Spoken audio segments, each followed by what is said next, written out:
Good morning, everyone. Good morning. Glad to see we have a big crowd here today. I guess we've got folks from the St. Peter's Academy and the Gifford Middle School. Thanks for being here. I'm going to open the February 7th, 2023 Indian River County Board of County Commissioners meeting for today. We will start out with a moment of silence for first responders and our armed forces, followed by an invocation by the Reverend Graham Bingham from the Westminster Presbyterian Church, and then a pledge of allegiance led by County Administrator Michael Zito. So I'd ask everybody to please stand.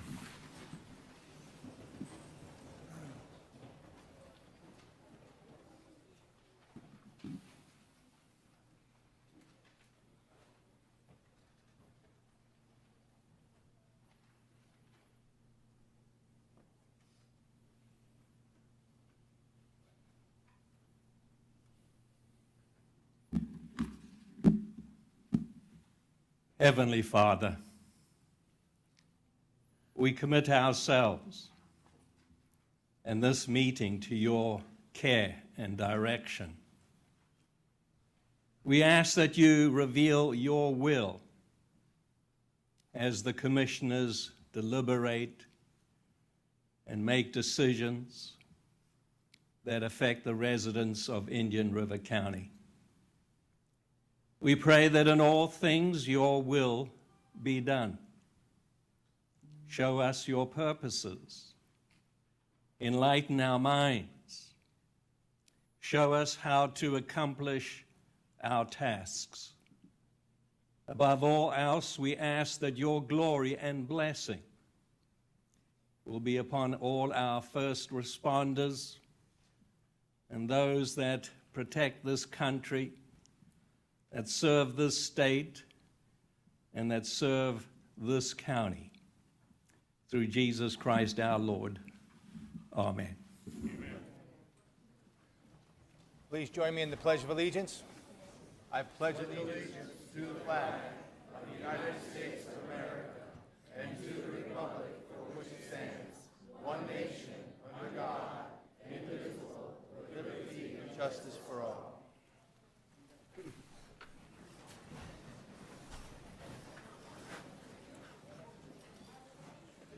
All right, moving on. Commissioners, good morning. Any additions, deletions to the agenda or any emergency items for our business today? Mr. Chair, move approval. Second. I have a motion by Commissioner Fleischer for approval, second by Commissioner Adams. Anybody? Oh, it was you. I'm sorry. I heard a woman's voice. I'm sorry. Okay, I'll change that. Commissioner Fleischer, second by Commissioner Moss. Anybody from the public wish to comment? Seeing none, all those in favor signify by saying aye. Aye. Any opposed? That passes 5-0. All right, we'll move on to the good part of the meeting. Proclamations and presentations. Our first proclamation to be presented will be presented by Commissioner Fleischer. It's a presentation of proclamation honoring the Reverend Andrew Jefferson. Reverend Jefferson. Come on up. Reverend Jefferson, we traditionally will call up all the folks that are with you. This would be an exception because I fear that after your proclamation, the room will all be limited on the amount of occupants. You brought a lot of folks here today, and thank you. Thank you for bringing the students. Yeah.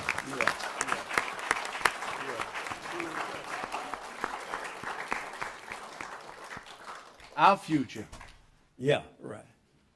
And I want to say that I have the grand honor and privilege of presenting this proclamation to somebody I know for many years, someone who I admired for so many years. And I have to tell you that, well, the proclamation evolves about this guy, Reverend Andrew Jefferson, and the accomplishments, accolades during Black History Month. It is about that. But I have to tell you that you are one fine individual, somebody who I look up to and have had dealings with over the years.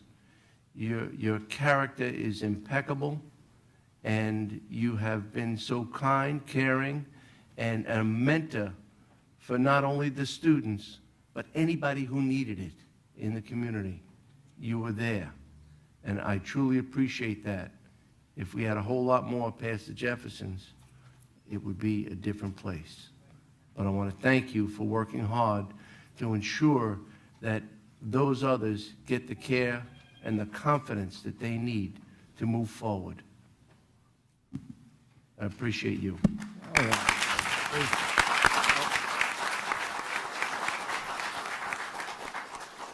I could recant many stories, but I think they have to get back to school eventually, so we'll limit it to the proclamation for now, and then some great words from you and anybody else who wishes to speak in your behalf. All right. Just want to say thank you to the commission and those that played a part in this. Oh, you want? I'll give the proclamation. All right, go ahead. All right. It's about the preacher thing. Yeah, I got it. All right. The proclamation reads as follows, honoring the Reverend Andrew Jefferson. Whereas Indian River County celebrates African-American pioneers who, through the service in the business, public, and elected arenas, have paved the way for this and future generations. That's you all. Whereas the Reverend Andrew Jefferson is a native son of Indian River County, husband to Ruth and father to Artish and Andrevis, and the pastor of St. Peter's Missionary Baptist Church in Gifford and Rock Church International in Fort Pierce. Whereas Andrew matriculated through the Indian River County school system, culminating with a degree in architectural design and North Technical Trade Center. And whereas Andrew subsequently heard his call to the ministry, received his bachelor's degree in religious education, and began pastoring in St. Peter's Missionary Baptist Church in 1991. Whereas in 1996, Andrew's visionary passion for people inspired him to establish the St. Peter's Human Services Incorporated, and in a mission to assist at-risk children, low-income families, and elderly citizens of Indian River County. Whereas Andrew then established the St. Peter's Child Development Center and St. Peter's Academy, one of Indian River County's first charter schools and only predominantly minority school for at-risk children in Indian River County, one with a 24-year record of success. Whereas Andrew brings a clear message and possesses a compassionate gift for ministering the needs of his community, he is a man who lives what he preaches and practices what he teaches. Now, therefore, be it proclaimed by the Board of County Commissioners of Indian River County, Florida, that the pioneer spirit and civic contributions of the Reverend Andrew Jefferson have greatly enriched Indian River County and the Treasure Coast, and that the board extends its sincere thanks for his outstanding efforts. This was duly adopted on today, the 7th day of February, 2023, and it is signed by all 5 county commissioners. Pastor Jefferson.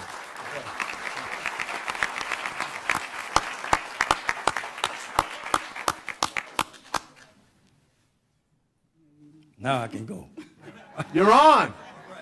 Again, as I said, I want to just thank the commission and those that played a part in this recognition and proclamation. Also for my darling wife, Ruth, one that, been an intricate part in this here, getting things going, so I thank God for her as well. And also to the, our school, our academy there, our kids, let's give it up for them. They're here in the place. And also to the church family, I want to thank all of them as well that have come out to be a part of this here. Because in reality, I could not have done it without them. It takes many people working with you to make things, to accomplish things. So it's not just on me, but all of us working together and those that in this community, in River County, that's been there for us, you know, because we couldn't have done it without this county and individuals that working along with us. So we want to say thank you to this county, to the commission as well, and hopefully we can continue to do great things, you know, and so, you know, and then also to God always be the glory. But again, thank you all for this proclamation, and to a good friend Ted as well. There as well, and just want to say again, thank you, and we really appreciate this here, and again, you know, we're very thankful for it. Well,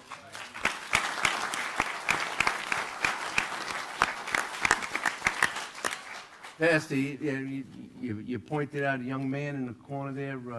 Is that Teddy? Yeah, Ted. I can't see him. Well, he's not in uniform.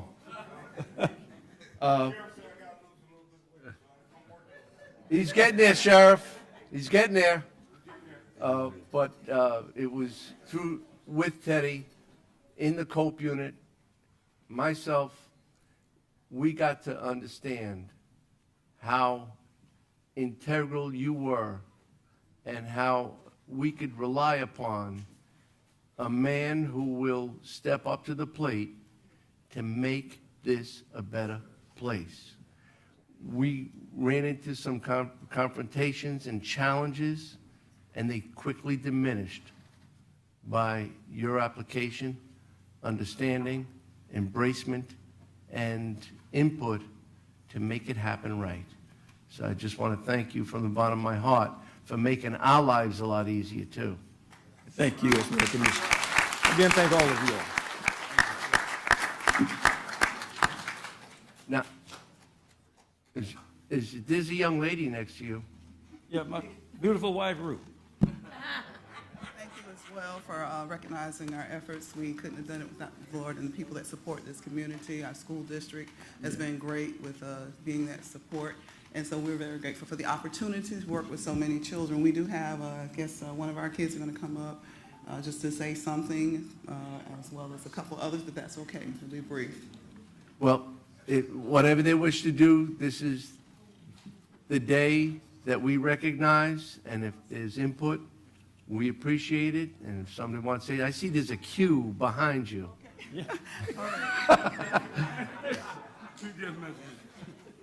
Good morning, Freddie Woolfolk, 4590 57th Avenue.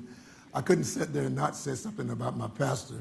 I think, number one, Pastor Mother, Miss Evergreen Jefferson, who planted the seed in the great city of Walbassel, Florida, by the name of Andrew Jefferson, who later moved up to Gifford, where he spent what God had given him to do to make it more effective in our county. And now, he's not just an Indian River County pastor. He's in St. Lucie County. He's all over the place. And really, he doesn't appreciate a lot of accolades up front, but we got him this time. Teddy and I said, oh, yeah. Yeah, we got him. He's coming this time. And so he's a man who gets things done. I call him Pastor MacGyver. Because he fixes everything. If you got a problem, Reverend Jefferson is there to fix it. And he's fixing not only the physical man, mechanical things, but also the soul of men and women. So I just want to just applaud him today for the job well done. And guess what? They always say, it ain't over yet, not with Pastor Jefferson. He's marching. Anytime. God bless.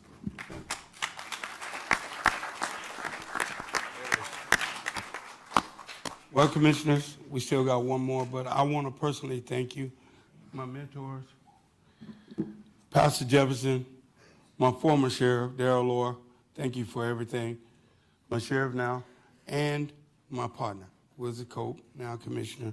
We're still making a difference in our community. If you look around, you see that the violence outside of Indian River County, but you see what's happening in Indian River County. We're setting an example. We're setting precedents. We want other communities to follow. So this is to be continued. As Rev would always say, we'll keep it going. So I'm grateful for y'all. Thank you, Teddy.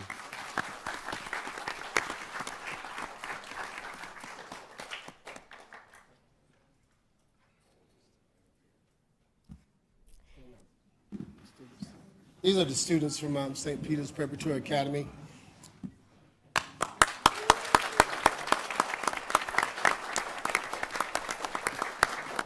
On behalf of our our school, one of our students is going to read a little message to Pastor Jefferson.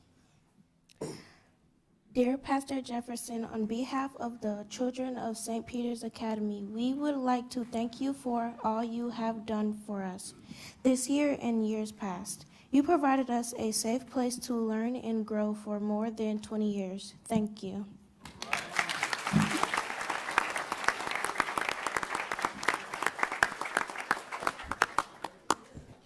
Also, on behalf of the teachers and administrators from the School of St. Peter's Preparatory Academy, we also want to thank you guys for this recognition. Also, Pastor Jefferson, I know we've been in business for over 20 years now, and thanks to you and the St. Peter's staff, the church as a whole, for bringing this opportunity for the kids in Gifford. We've been a school that's been in operation for 20 years, and due to all the hard work that's gone into making this school a success, along with all the other programs that's in our community, I'm reaching out for some help. There's some things that I would like to see happen with this school, and I'm going to come to some of my good friends here that will see if you guys can help us get some of the things moving that will make the school even better for our community. We are a school that when the district don't have a place to place a child, they look to St. Peter's. So we need to keep this school going. And we need you guys to get behind this school because it is a great benefit to our community. Again, thank you all so much for your support and recognizing the legacy that's been started in Gifford. Darrell, thank you.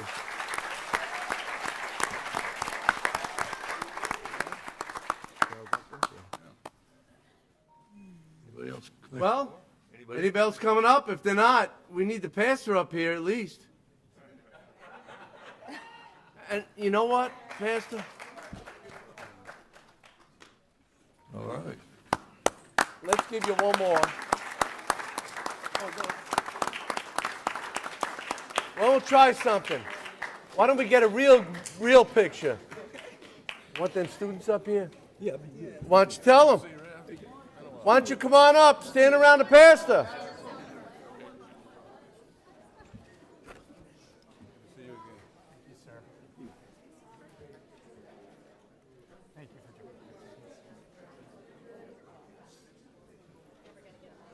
I was going to do, but he's...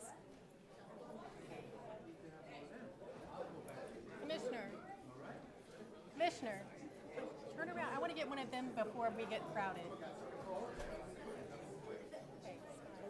Thank you. Got everybody in? Okay, Nick. All right. Okay, we're gonna have to take it nice and tight. Maybe double line. You're gonna be in front.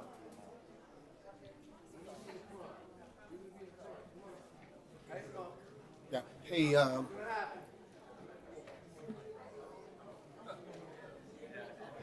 All right, get in a little closer. You're much better at this than the other side.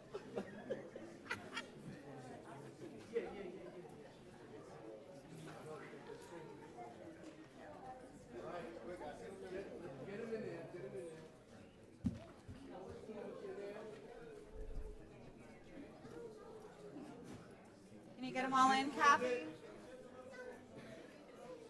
Do it this way. Get in real close. Two quick steps to the left. There you go. All right. Gotta get you in the picture, right? you gotta get the church members in there. Is that better, Kathy? All right. What? Slide on in as far as you can. Come on. We got this. We got this. Come on.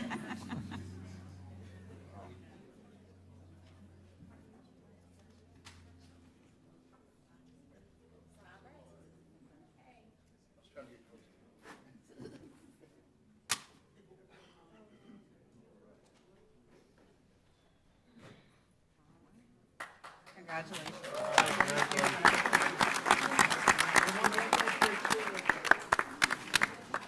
Pastor, that was the most attended picture we've ever had here in the chambers. Hey, you gonna take it with the church members? Okay. Okay, you take the students. I got the students. All right, so all our students, we're gonna single file right on out. We're sorry, but we do have to get the kids back to school. Okay? School is important. Very. Very. Thank you. I'm gonna need you. Y'all have a great day at school. Thanks for coming. Keep learning. Right out the door.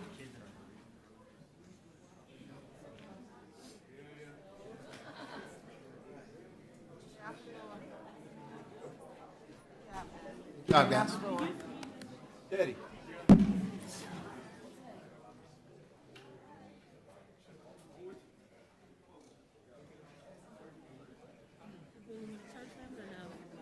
Double up.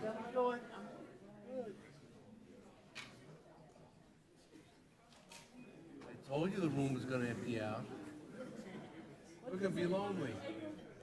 What did you say you wanted me to do? I thought you said something else. No, it's still on.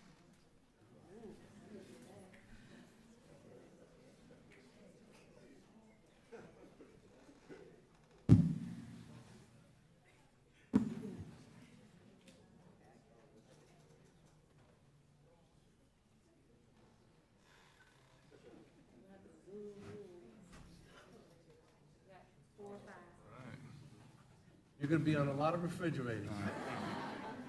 Thank you all again. Yes, sir, Rev. You guys, join us. Thank y'all.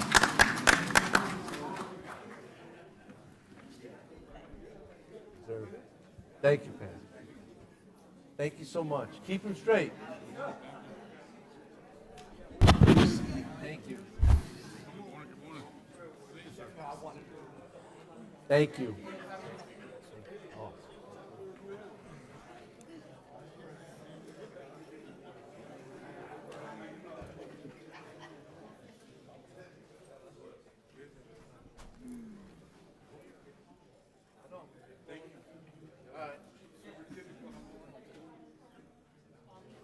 Yeah?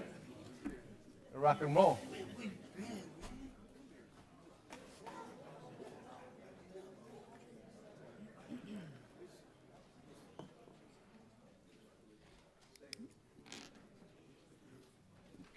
County Commission meeting, we'll call you back. All right, with, great job there, Commish. Good job. Had a great subject. Well deserved. Great Again, subject. well deserved, and thank you for all you do for the community as a whole. And I love the last line. What was it? Teach us what you preach and preach what you teach. Something like that. That was awesome. So thanks so much. The next will be a presentation of proclamation honoring Tyrone McGriff Sr. And will be honored to read this. So all the representatives for the McGriffs want to come to the podiums would be just awesome.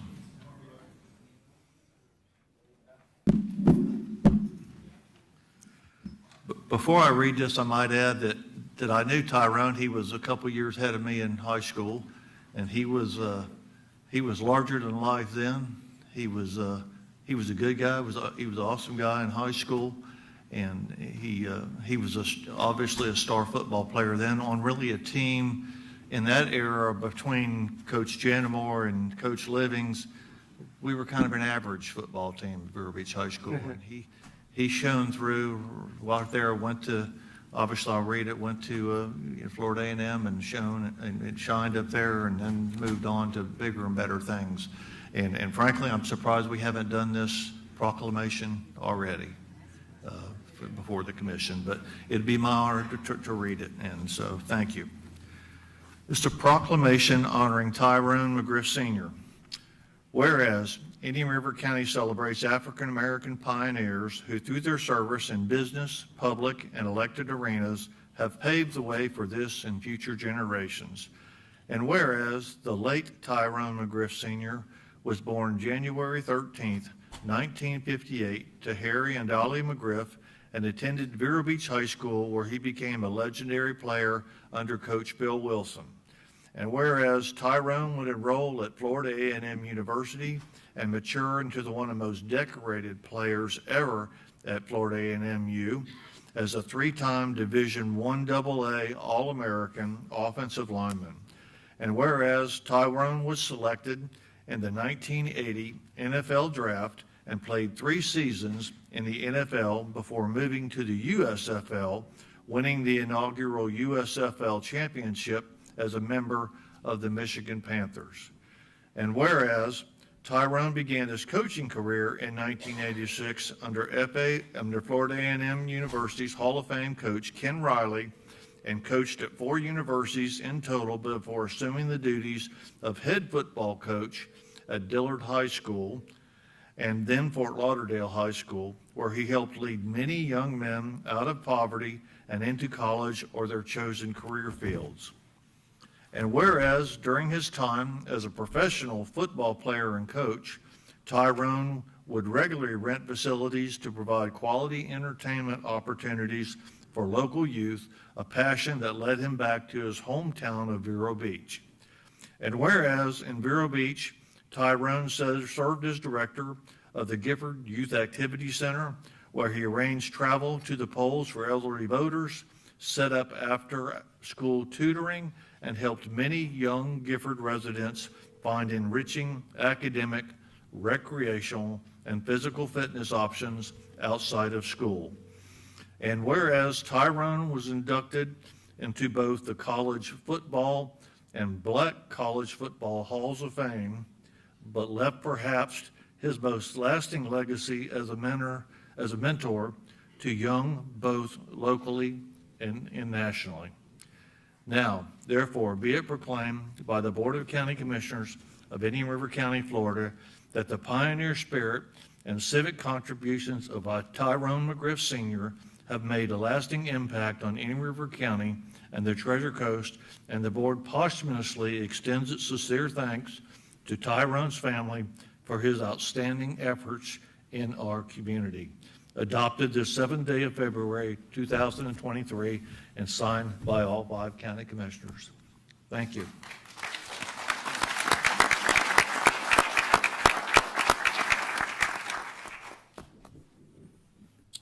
Thank you, Chairman Ehrman. On behalf of the McGriff family, I would like to thank, of course, Chairman Ehrman, Vice Chair Susan Adams, and the rest of the Indian River County Commissioners for this recognition for my father. This moment will mean so much to him right now. Seeing my Aunt Claudine and all of my cousins in the auditorium, and of course the St. Pete kids from the school. Thank you to the Gifford community for not forgetting him. Thank you to Teddy Floyd for keeping his name on the mind and the hearts of so many in the community. This is so becoming for us being former members of St. Peter's. My dad would be so happy. Vero meant so much to him. It meant even more to us growing up in this community. So to the kids of Vero, Gifford, Wabasca, Oslo, and all the other communities in Indian River County, I ask that you keep dreaming. Never let today's circumstances dim your light for tomorrow, and understand that anything is possible when you stay the course. Thank you.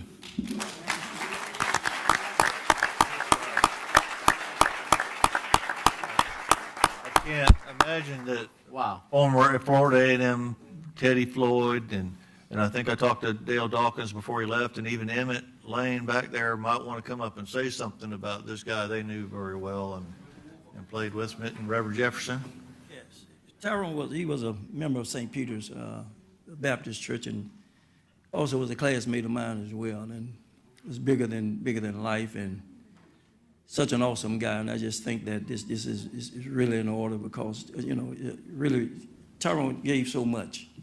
And tried to do whatever he can for the community, and he loved the kids, and so he just was a great role model for the community, and we miss him now, because he was such an awesome individual, and so we want to continue to just pray for the family, And we just want to again say, you know, I appreciate you all guys doing this here for Tyrone because it's awesome. And I just want to put that up because he was a great member of St. Peter's Baptist Church. And so again, thank you all. But I just wanted to state that because he was bigger than life and such a special young man. And so we want to, this remembrance will continue. And so this will help that there. And again, we thank you for this great proclamation and recognition for Tyrone McGriff.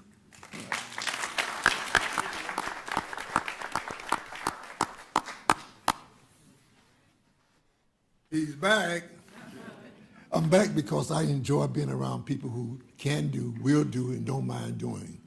And that's Reverend Andrew Jefferson, as well as Brother Tyrone McGriff Sr. And that legacy is being passed down. I have a close relationship with Tyrone because he worked there at the Gifted Youth Achievement Center with me. Man came in, rolled his sleeves up, didn't say who need to do this, who need to do that, just jumped right in. Matter of fact, Larry Staley sends his congratulations also. He's there taking on a program that Tyrone and Miss Barbara, it still goes on. Beyond Special K. Beyond Special K is the senior citizen low impact aerobics program, which is expanded now, doing great things from having our elderly people to have things to do during the course of the week. So we're thinking that still goes, that's 23 years that's been in existence. And it's called Beyond Special K. And the K stands for his middle name, Kenneth, correct? Yeah. Keith. So that K still lives on in our mind. And we're going to continue to look for people to plant seeds right now as these two gentlemen and their spouses have planted in our community of Indian River County. You notice I didn't say just Gifford, but Indian River County as a whole. And it's befitting during Black History Month to know that Black history is American history. And we're making it right now. Thank you so much.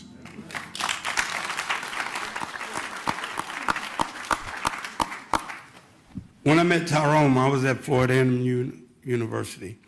And when he got drafted by the Pittsburgh Steelers, back then I played linebacker for Florida A&M University. And Jack Lambert was my favorite role model. Well, you meet Tyrone, he was wider and bigger than life. And he always would tell us this saying. He said, I'd rather live the life of a lion than that of a sheep, for nobody sheds a tear for the lion. Meaning, don't feel sorry. Keep pressing. Don't look back, look forward. And keep pressing your way till you get to the goal. So in our community, it brings a tear because ever since I've been on the force, and ever since I've been here, Barbara made a difference in my life, his kids, and we kept pressing forward. And the best is yet to come. Nobody sheds a tear for the lion. God bless you. Thank you.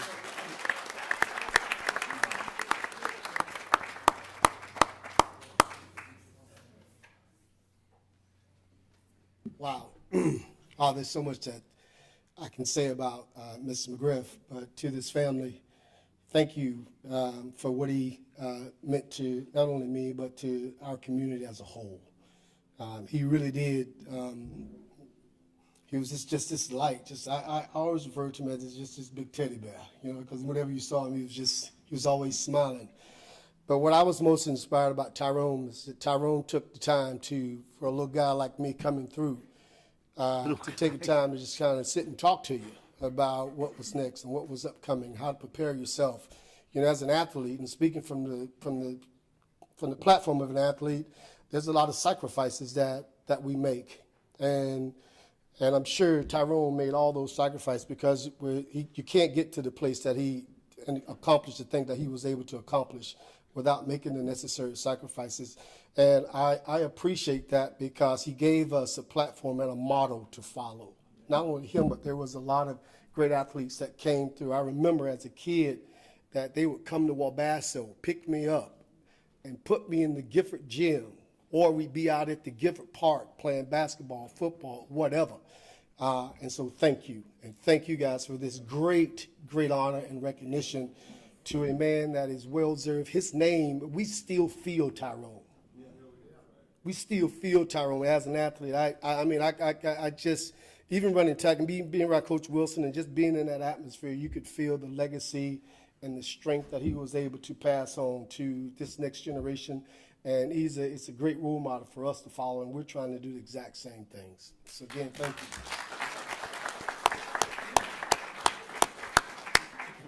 Yes, good morning. How's it going? Morning. My name's Emmett Lane, of course. I know that's hard for you to believe, Joe.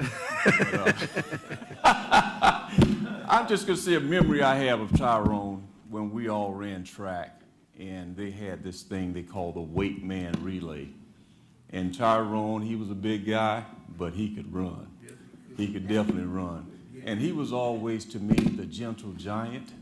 When I heard about him getting his proclamation not long ago, making it to the Hall of Fame, that made my soul feel good, because he needs the recognition. Even though he's gone, he still lives within us. Thank you.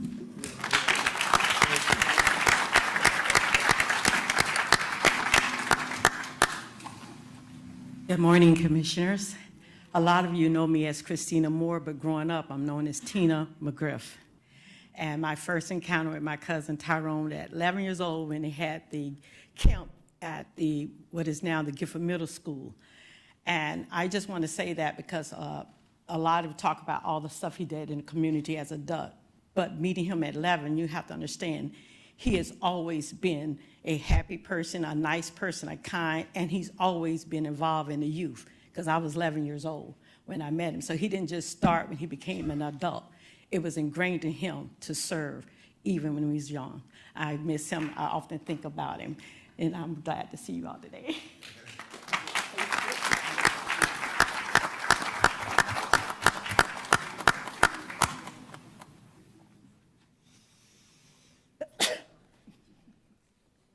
Good morning. My name is Connie Peterson. Tyrone was my uncle, felt more like a dad figure in my life. He was always there. And as Pastor Moore said, when we had summer rec program, I'm not going to date myself. When we had summer recreation programs, my uncle would always come back and have a skate party for every kid. It was paid for by him. And we looked so forward to that. And I did bring some kids from Gifford Middle School with me. They are part of our African American Student Council. Can you guys stand over there? Ms. Thomas is our multicultural coordinator, and I also have our principal of Gifford Middle School, Dr. Bacon. When Teddy first started this, I believe it was 2008 or 9, I was here for that. I brought kids from Vero Beach High School. Then the next year I brought kids from Vero Beach High School. And this year, since you honored my uncle, I thought it would be robbery if I didn't come and bring kids from Gifford Middle School. And I'll keep coming back. I'll keep bringing kids back as long as I'm in education. I just want to say the one thing that I remember, and I'm going to try not to cry, about my uncle is he loved FAMU. He loved FAMU. And he was like, why aren't you going to FAMU? And I was like, it's too far from home. And then he said, well, why do you have that UCF tag? I said, because that's where I went. No, put a FAMU tag on that car. And I'm like, why would I be putting a FAMU tag? But he loved FAMU. And he motivated our kids to go to FAMU. And as I can say, Tyrone is walking in his step as a coach, April as well as a coach and an educator and a dean, myself as an educator, and I would say a coach to students as a school counselor. But I think he is smiling with some big smiles to see his great nephew at FAMU. To see that legacy continue, even though I couldn't go, but my son is there at FAMU continuing his legacy, and we're still sending more students to FAMU from this area. And that's what I'm trying to do to continue his legacy, is to motivate kids to attend college. And if college is not your thing, I'm pushing you towards a career, and you're gonna do something in this community. And my one thing I want to tell my kids is, when you do that one thing, whatever it is, don't forget to give back, because that's what he did. He gave back, okay? So thank you for this opportunity. I made it through. Thank you so much. Commissioners, any comments? No, other than, what we've seen today, what we've heard today, is what makes Indian River County a different place. And if there were people above us watching, let's say like a balloon or something, they would be looking down here saying, what's the difference? What is Indian River County? And they would have to meet all of the individuals that spoke, all the individuals that care, all the individuals that put back, give back. We've seen NFL players that they could be sitting somewhere and just relaxing somewhere, you know? No, they're working in the community and giving back. And those who have careers, those who are retired, working in the community, mentoring for all of the youth and all of us as citizens, making this a different place. Sometimes we get credit for making this a great place. We make decisions. You make a difference. And he did. So thank you.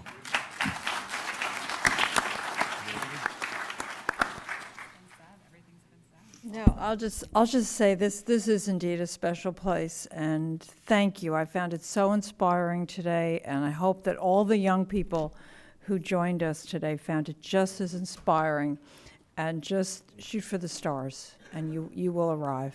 Thank you so much. All right. Thank you.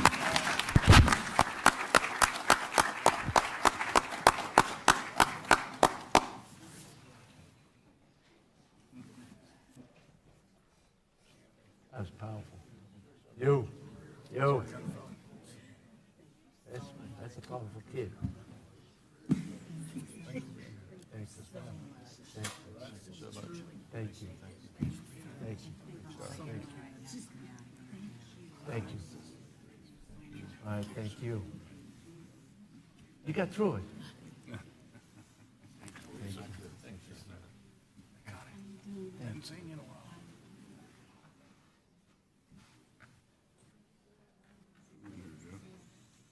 Want me in that picture? Yeah, that's a good picture. Too close to them AIDS.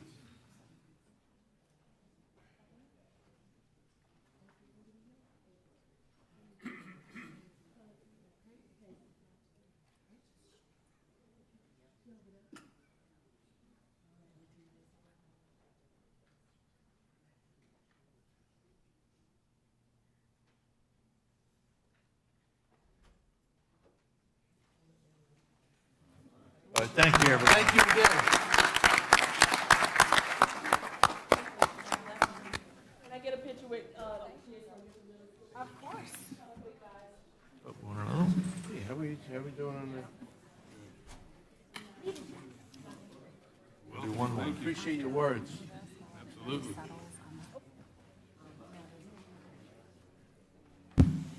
Here. Yeah. Before we dive into Yeah. Thank you.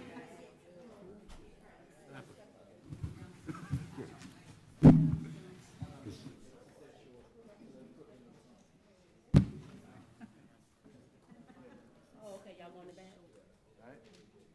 Thanks, Bob. Step up to Lamaya, you come up here. Let me get everybody. Wait, she blocking everything. Where is Evan? Step up, Evan. Keep blocking all that. Okay, there we go. Keep smiling.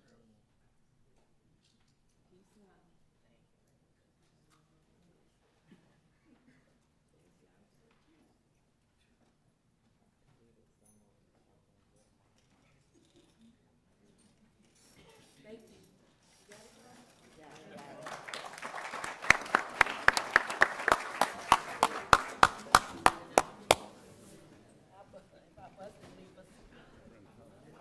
What?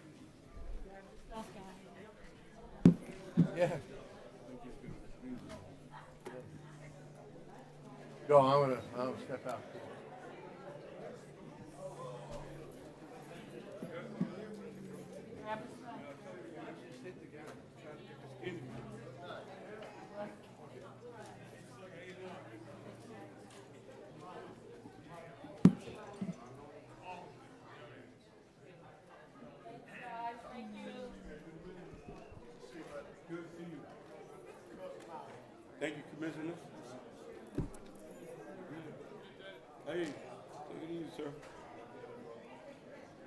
couldn't jack you up. I got you.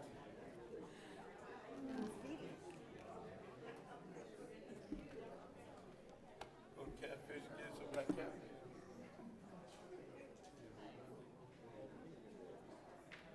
We're just so entertaining that they wanted to stay.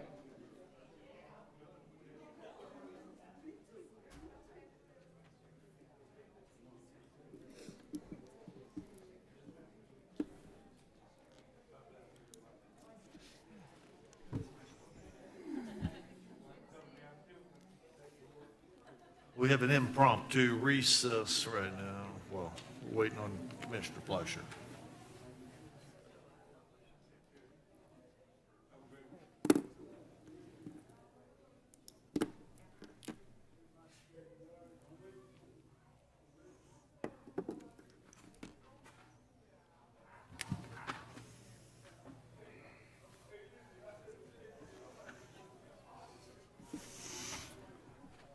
All right, that was a very pleasant and exciting and just good proclamations, absolutely.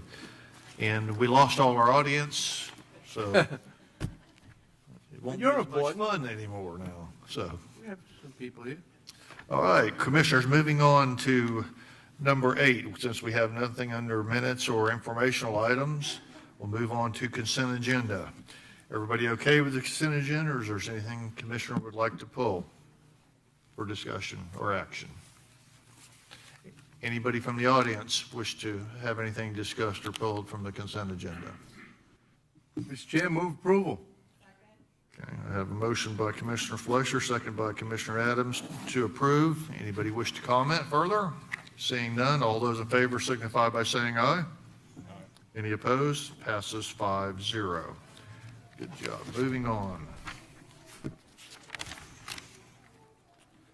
Moving on to item 10, public items, public hearings. 10A1, public hearing, county administrator residency requirement. This is legislative in nature. Counselor. Thank you very much. Pursuant to the board's direction, the county attorney's office has drafted the ordinance, which is included in the backup, and has advertised it for a public hearing today.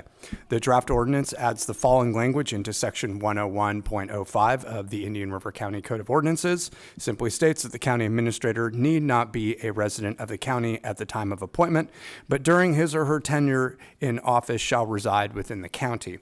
County Attorney's Office simply recommends that the public hearing be open, take any public comment, close the public hearing, and then approve the ordinance. And with that, I turn it back over to the chair. Thank you, Counselor. Commissioners, any questions? Any questions of Dylan or anybody else? Anybody from the audience? Oh, I'm going to open the public. Yes, thank you. No, it's fault. With that, I'll open the public hearing. Anybody from the audience wish to comment or have any questions? Don't everybody run forward to the podium. With that, I'll close the public hearing. Commissioners, any further comments or discussion?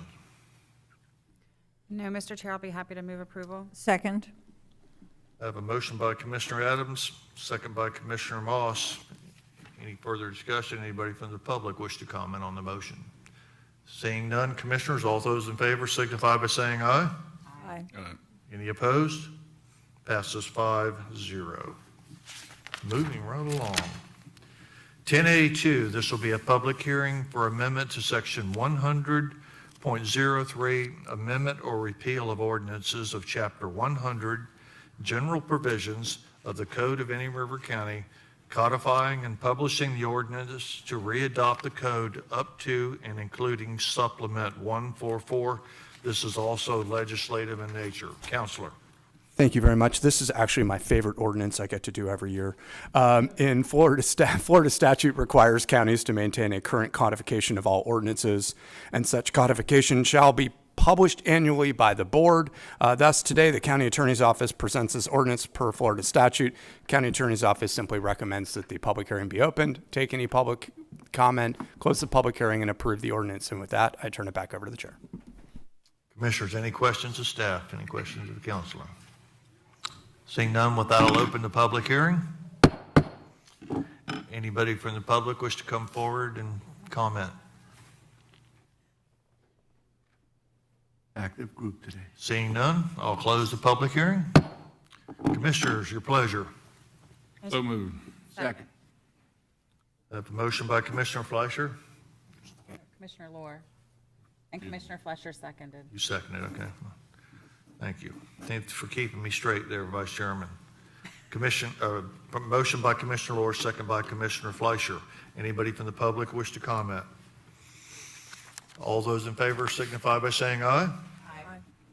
Any opposed? Passes 5-0. Thank you very much. Item 11, County Administrator Matters. 11A, Designated Point Person for 2023 State Legislative List of Priorities. Mr. Zito. Thank you, Mr. Chairman. Ms. Copeland will deliver this item. Good morning. Morning. As you know, we are going to head into legislative session next month. And what you have before you is a chart that has a lot of topics on it. I think this is something that you have done in the past. And basically, all we're trying to do here is identify a point person and a backup so that if something comes up and we need a commissioner to engage and represent the board as a whole or the county, that we already have something in place that you all have agreed upon. This does not mean that any of you can't engage at any moment in time on any topic or any bill. It's just a guideline, and it's pretty much mirrors the committee assignments that you have. So just take a look. If there's something that you feel strongly about, now is the time for you to talk about it.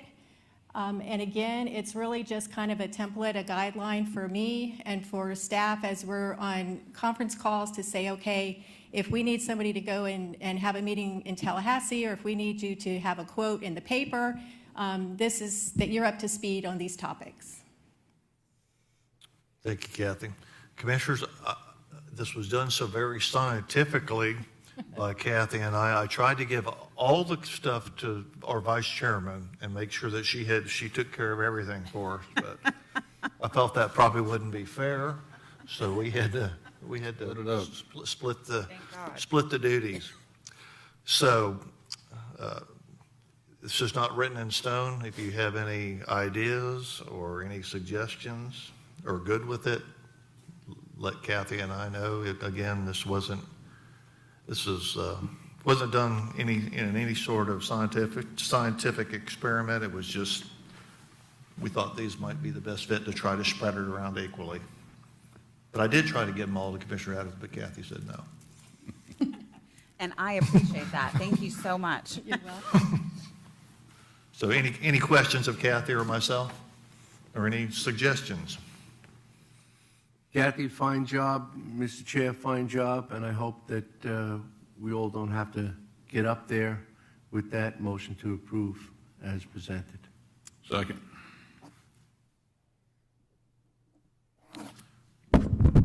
Motion by Commissioner Fleischer, second by Commissioner Lohr. Anybody from the public wish to comment on the motion? Seeing none, Commissioners, all those in favor of adopting this signify by saying aye. Aye. Any opposed? Passes 5-0. Good job.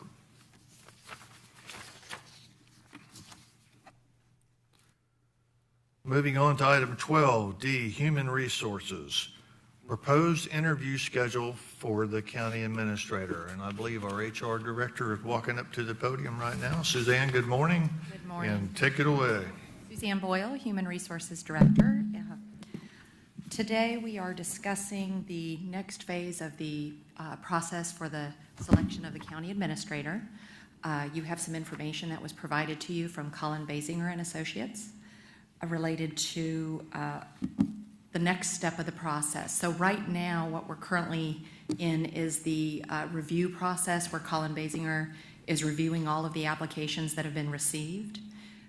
You're going to be provided with those applications, and on the 21st of February, you will be making some decisions related to the finalists.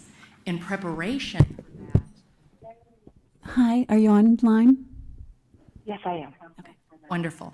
In preparation for that, we will be setting up the day's events for March 2nd and March 3rd for the interview process. Okay. And I have Linnell Klein with Colin Basinger and Associates on the line in case you have any questions that you want to ask her specifically.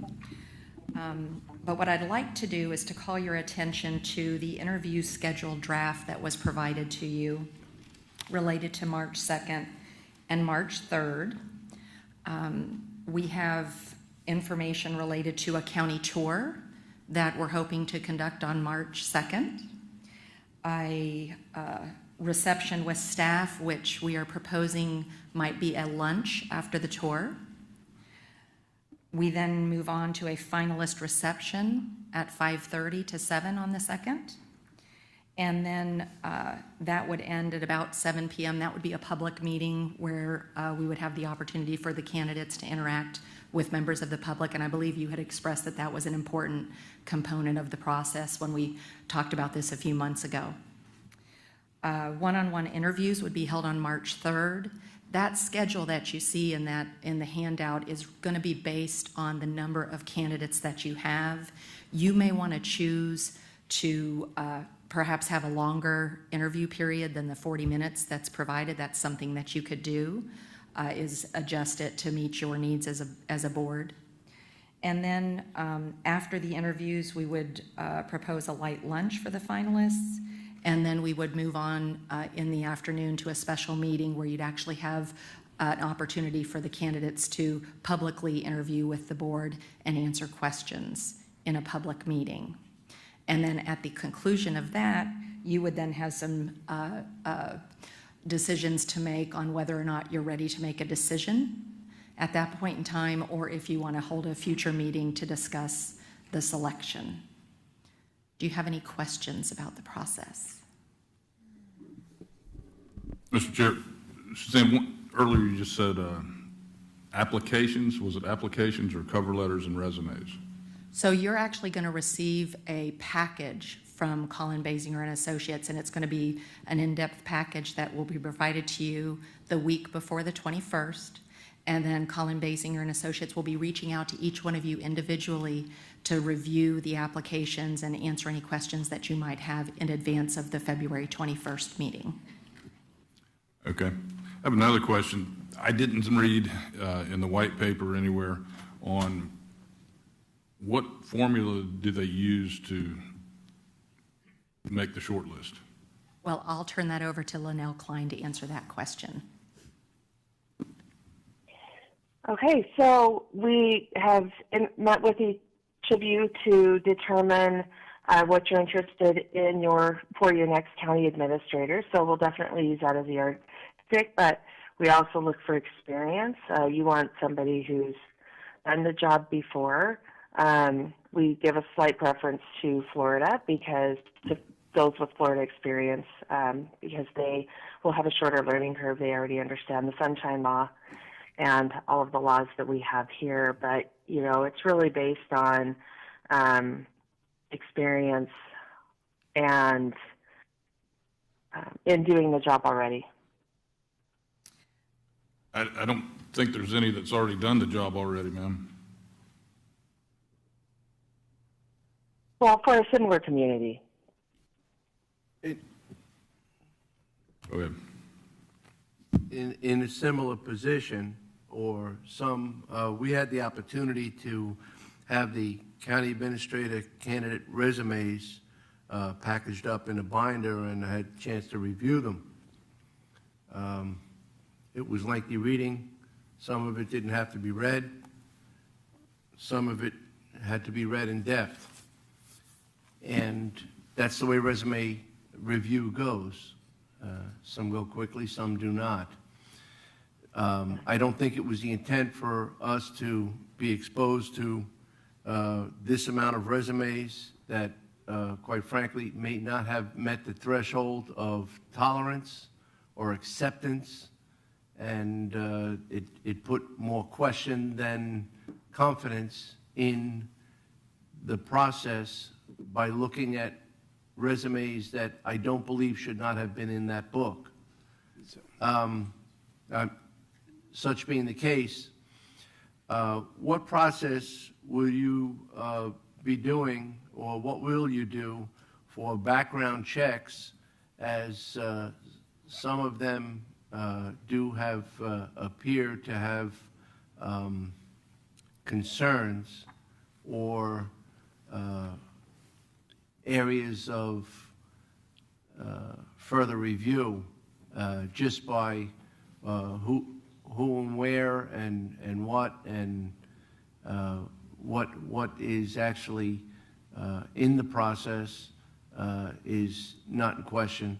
The question is, how are you going to review the individuals? Are you going to do an in-depth check when we get down to the Right. narrow number? And perhaps I can provide some clarification to you related to the package of information that you received early on.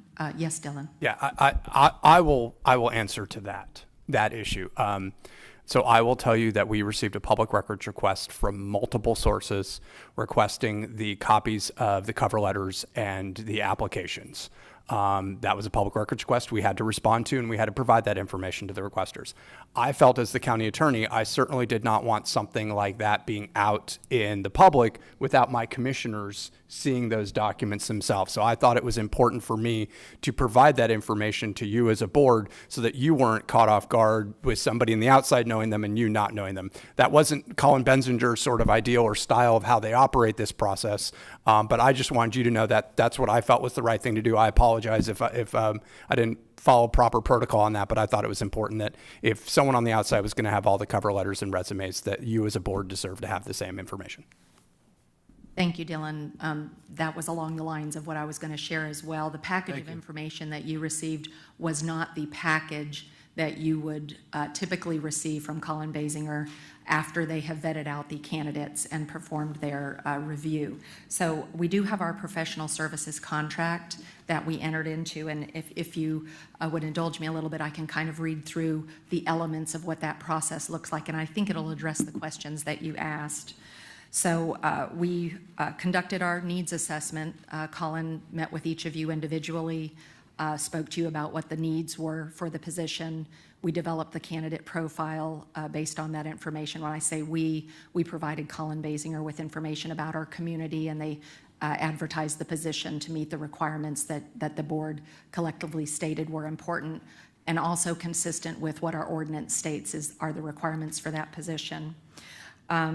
Colin Basinger's firm then reached out. They conducted personal outreach and recruiting.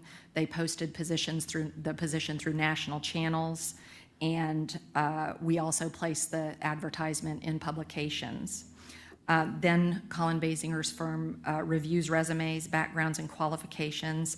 They conduct telephone and/or video interviews with the candidates to clarify each of the applicants' experience, and that's how they kind of hone in on the right fit based on what you have stated was important to you in the candidates. They prepare a written summary of the candidates, and they basically come up with those that they believe have the most promising qualifications for the position requirements that you have stated.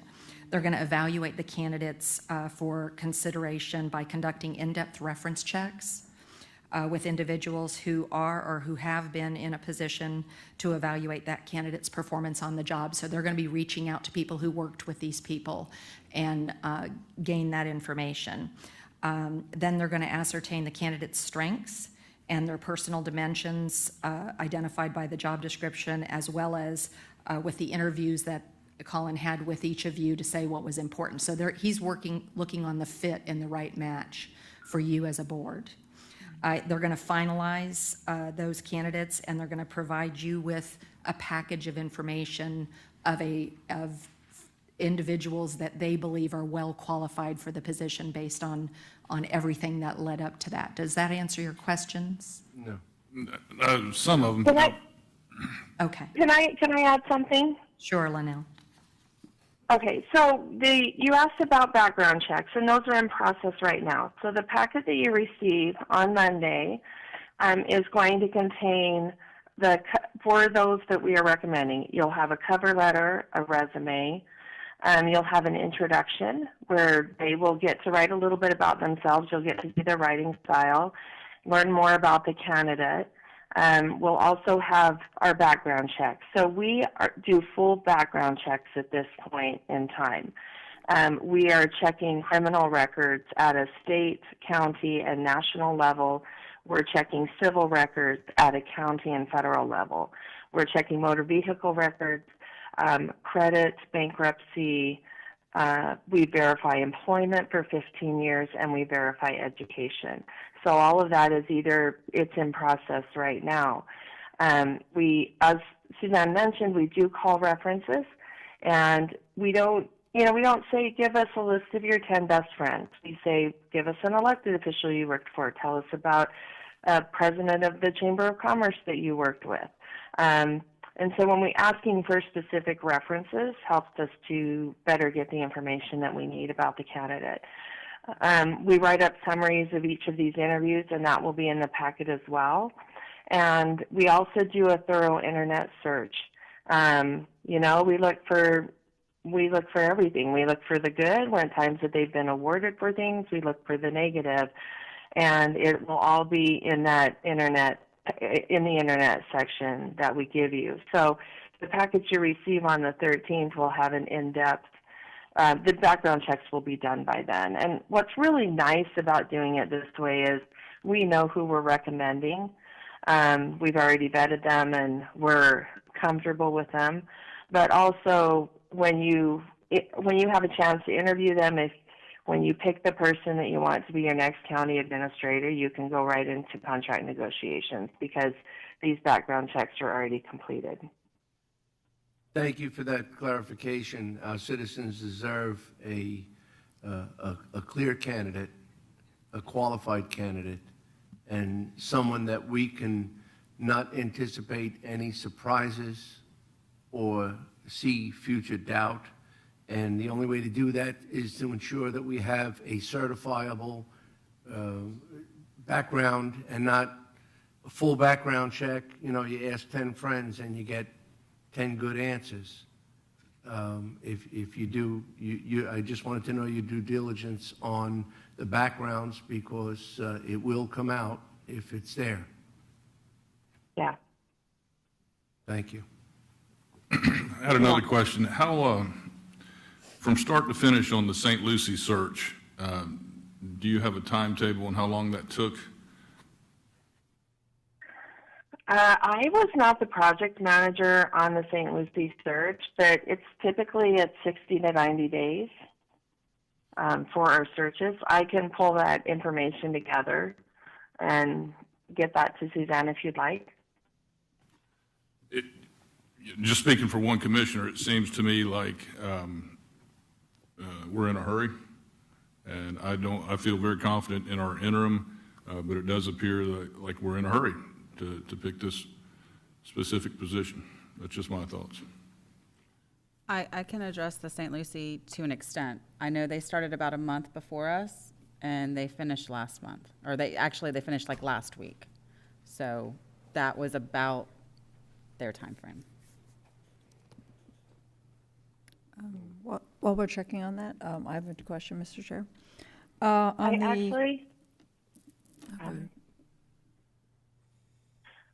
any further comments? No, I think Linnell, were you going to speak? Go ahead. Yeah, I did find the St. Lucie project schedule, and it looks like we started the search on October 26th, and they had their interviews the end of January, and selection the end of January. What about? To me, I think it's fairly close. I think that they're fairly close, like Commissioner Adams said and Lil said. They did start much earlier. Howard resigned before even Jason resigned, probably, and the notice was out there with regards to that. So I don't think the process is moving any faster or any slower than it needs to. I think this is definitely the Basinger firm is definitely a renowned company that's done this many times, with, I'm sure, even various timelines, and they thought that our timeline was the best. So, you know, certainly I hear what you're saying. I don't think it's really been an issue. I think they've done a pretty good job. I think all our questions so far have been answered. And Dylan, I appreciate you mentioning that for the public about the public records request and sending us that stuff, because I think that's important to have. With regards to this is what we're doing, there'll be a couple of things that I need to let y'all know about that we need to look at. As they said, Monday, I think it's, and Linnell and Suzanne, correct me if I'm wrong, we'll get the finalist on the 13th. Yes. We'll get a list of it, You'll get the package from. the package for them, okay? And then on Tuesday, February the 21st, we have a regular Board of County Commissioners meeting.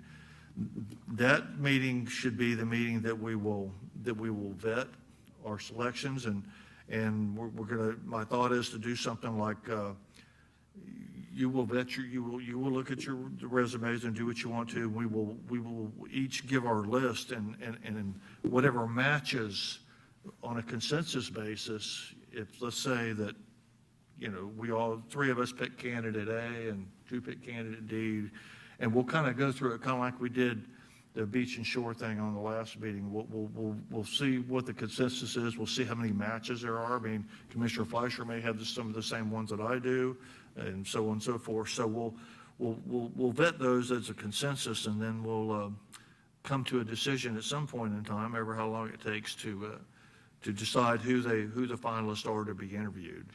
And then after that, I think it said the candidates that are chosen will be sent all the preparatory information, invited and expected to be here on March the 2nd or 3rd for that. They will be reimbursed for any travel if necessary, and I wouldn't get hung up on that yet. We don't know where they're coming from yet. We don't know how far.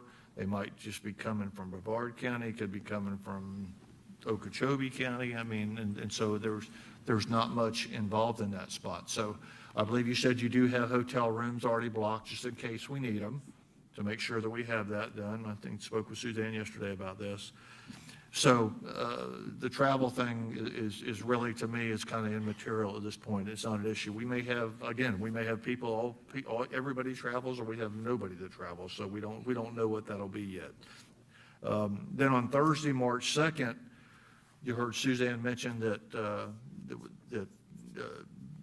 we felt it was a good idea to have a social where they're meeting the public and all this stuff. But they also, in their material and talking with Suzanne, we thought that, and Mike about this, that they should have a tour of Indian River County. And what I'm thinking is that Karen Deagle and company could provide us maybe a bus and a driver or something like that. I've confirmed that with the Okay. SRA in case that's the way you want to go. So, which is a good thing, and, you know, the candidates that are there will get to ride on the bus that's the cheapest and most well-run in the state of Florida. So I think that's a pretty good thing. So she'll provide the bus and the driver. They'll take a 2 to 3 hour tour with regards to the county, and we can, you know, let Suzanne and Mike figure out who that will be. My suggestion would be get like a well-versed staff member in the county to do it, maybe a member of the Chamber of Commerce also to ride with them, and maybe even a local person that has a good sense of the county and the history of the county, whether it's somebody from the Historical Society or just somebody that knows the county. And it'd be like a 2 to 3 hour tour, and then they come back to the IG Center. This all starts in the IG Center. That'll kind of be the stationary spot, and then they have a lunch with the county staff, with the department heads and their senior staff that can go and, you know, without affecting operations of the county, can go and interact with these people and get their feelings on it. Again, these are just kind of my thoughts and stuff that I jotted down. Then they have some free time, and then that afternoon at 5:30, we would have the social aspect of it, where we would be there. The general public's invited. We would obviously invite other city council members, city managers, things like that to come. You know, our constitutional officers and all that stuff would be able to to meet at the IG Center from 5:30 to 7, I think was the schedule. And that'll give everybody a chance to interact. And we'll have light hors d'oeuvres and non-alcoholic refreshments, provided by Suzanne and her staff will set all that up. They do a great job with that. And then on Friday, March 3rd, again, this is all flexible and fluid as to how we want to do it. But we figured the interviews would start at like 9 a.m. one-on-one upstairs in our office. Each commissioner will interview each candidate, and I figured we could go up to an hour. We wouldn't want to maybe limit it to 40 minutes, but we could go up to an hour. I think an hour would be long enough. If you get done sooner, great. If you take up that whole hour, you take up that whole hour, but we'll allow for an hour. But again, this is fluid because we have to see how many candidates that we're going to interview, and also, what the time frame would be, how long it would take. So that there's possible changes within that.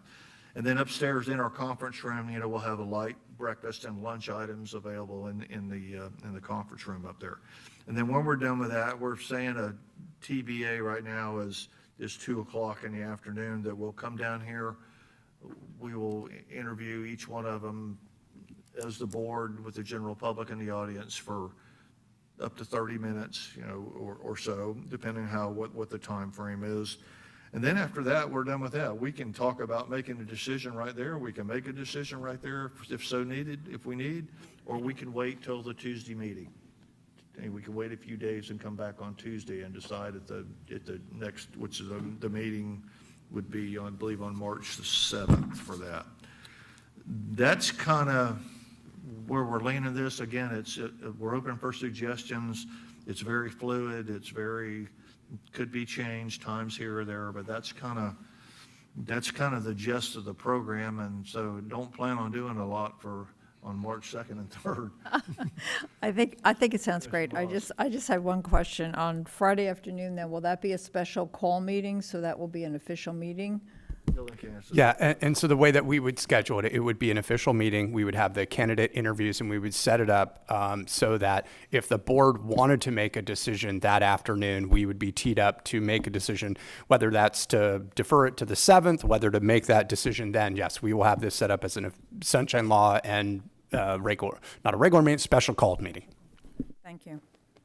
Vice Chairman. Mr. Chair. I have a question for Collins, or for Linnell, I'm sorry. I keep wanting to say Lynette, and I know that's not it. Linnell, how many applications are you going to be giving us on the 13th?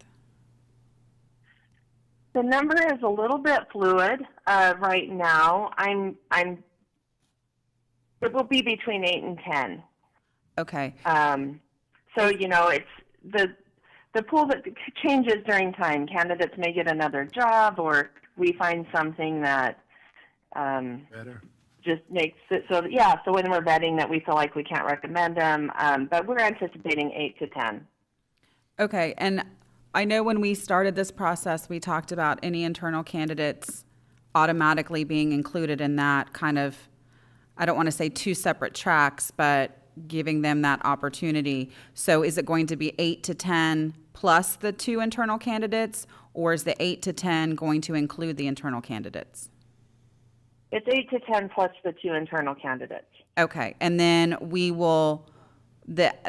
so that will give us between 10 and 12 resumes to vet through, and then you are asking us to whittle that down to our collective top 5, although I understand that number might be somewhat fluid.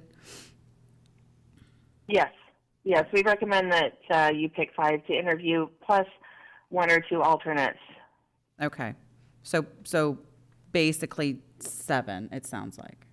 We would take 12 and whittle it down to 7-ish. Yeah. That, or we can decide at the time of the meeting when we discuss it what we want to do. And again, that number's not set in stone. That for me, I think that gives plenty of looking through the list that perhaps we weren't intended to get, but due to public records, we did. I feel like that number 8 to 10 plus the 2 internals gives us a lot to kind of reflect upon and a good pool to whittle down, so I have no problem with that. I was just curious on the number. That's about max what's in here. Yeah. So. Exactly. It was a good choice of numbers. There's probably an even dozen total. So after that initial phase and the secondary phase included, then we're going to do the invite. You know, just, and not to put council on the spot, but, you know, for the public, the commission has but 2 employees, the county administrator and the county attorney. Everyone else works for or under the leadership of the county administrator. That being said, we hired our county attorney a few years back now, and thank you for your service. But I'd like you to, you know, we're talking about the experience of coming here and, you know, and we don't know if there's going to be some travel or travel expense. And somebody's coming from, let's say, Daytona Beach or Laguna Beach is a big difference. I'd like you, if you could share your experience when we hired our county attorney, because I remember it was a very similar process. There was quite a few applicants. We had weaned it down, and then we had interviews. We had some internal candidates as well as external candidates, and you came out the victor. But just if you could explain how, I mean, you were from Jacksonville at the time? Yes, sir. It's quite a ride up there. It's about 9 hours. So, no. He drives So, You gotta watch him. He's too, like, so I will just give my experience per Commissioner Flesher's request. So what happened was I was working for the city of Jacksonville at that time. The interviews were actually scheduled for a Monday, and then the board was scheduled then to vote on Tuesday for the position of the county attorney. It is coming up on 10 years from the date of that interview process. It was a little different for me. I can tell you, having worked on the Pep Reef project, which is an artificial reef project right off the coast of the city of Vero Beach, as a oceanography student at FIT, I took the opportunity to come down with my wife and our dog. We spent the weekend at the Hotel Beach and Spa. I kind of wanted to show her Vero Beach, show her where the project was that I'd worked on many years ago. Wanted her to see Sebastian, which was usually where we would pick up our tanks and equipment for our scuba diving work. So we went to the Mel Fisher Museum. We drove all around Indian River County that whole weekend, Saturday and Sunday, and then interviewed on Monday. We didn't have the public interviews at the time. We had individual interviews with the commissioners in their offices. I believe there were 5 candidates, an internal, including 1 internal. And then on Tuesday, the board made its decision. I think that's my recollection of how the process had worked. But I thought it was a great opportunity for my wife and I to spend the weekend just seeing Indian River County, getting to show her Indian River County, and then go into the interviews on Monday. so we didn't really cover expenses. Honestly, my wife and I paid for the weekend trip, paid for our hotel and our travel down. We drove from Jacksonville, which is about a 3.5 hour drive down here. So we just covered those expenses ourselves. Thank you for that, Counselor. I just, you know, and again, it's up the road. We don't know if we're going to have travel, but in looking at this, you know, if we're flying the family out, you know, with spouses, no pronouns. Well, I can tell you the conversation that Suzanne and I had and Michael had with with Colin Benzinger's firm was that there would be no payment for any spouses. It would simply just be payment for airfare and travel and for the applicant, him or herself. Thank you for the clarification. It was vague in the beginning, on the onset, and I wanted that. There was many inquiries in the public too because of that public information release, and then that spawned some concern. So, and thank you from Collins Benziger for clarification. Attorney, thank you so much, counsel, for the clarification, because that question did come up quite frequently. Yeah, I'm glad you asked it. I'm glad we were able to clarify that. Mr. Chair, I have a question about the term alternate. Are the commissioners, we get these names from the firm and understand there might be one or two alternates. Now, most of us think of an alternate as somebody that's like a backup. Are we supposed to weigh any or weigh less if this person is labeled an alternate? Or, in other words, does that mean the firm thinks this person didn't quite make the top 8? That'd be helpful to know. Or why even have alternates if you're just going to give us 10 or 12? Why even call them alternates? There you go. Dale, can you Well- answer that? Why label? Yes, I would be happy to. With interviewing 5 candidates, it's going to be a full day process. It's going to be, you've seen the schedule. It's basically going to be from 9 to 5 all day long interviews. The more candidates you add into the mix, the longer the day gets. And so, 5 is the number that we generally recommend. And at times our clients will pick 6, at times they'll pick 4. It's not a hard and fast rule. That's the number we recommend. It's just manageable. But, we're doing the Juneau Beach Church right now. Their interviews are actually today and tomorrow. And we had a candidate yesterday withdraw for personal reasons. And so you have the 5 that you want to interview, and maybe there's 2 more that you're interested in if there's, but it's just unwieldy because of time. And so then if one of your 5 gets another position, decides to withdraw from the process, then you're able to move one of the alternates into that position to interview. Those we recommend. We feel like all of them can do a good job for you. It's just a matter of fit, who fits best with Indian River County, who fits best with you. And so yes, I guess they are kind of like a backup, but it's also good to have those backups because, as I mentioned, candidates do withdraw from time to time. Right. I understand that. I also understand it's such a significant position. I don't think 9 to 5 bothers any of us up here. Yeah. And I don't think you should make decisions on a certain time frame and amount of candidates. But we can decide that, I suppose. Another question, of the St. Lucie candidates that did not get chosen, part of your background investigation, which I think you said is going on this week, will that include any conversations with commissioners that may have interviewed one of the St. Lucie County candidates that did not get the job as part of the background? In other words, maybe they could say why they didn't select this person. Yeah, and I know Colin was the project manager for St. Lucie County, and I know that he was there in person for the interviews. One of us will be in person for your interviews, and I know he spoke with all the commissioners. Okay. So, Dylan, I don't know, is that information that can be shared?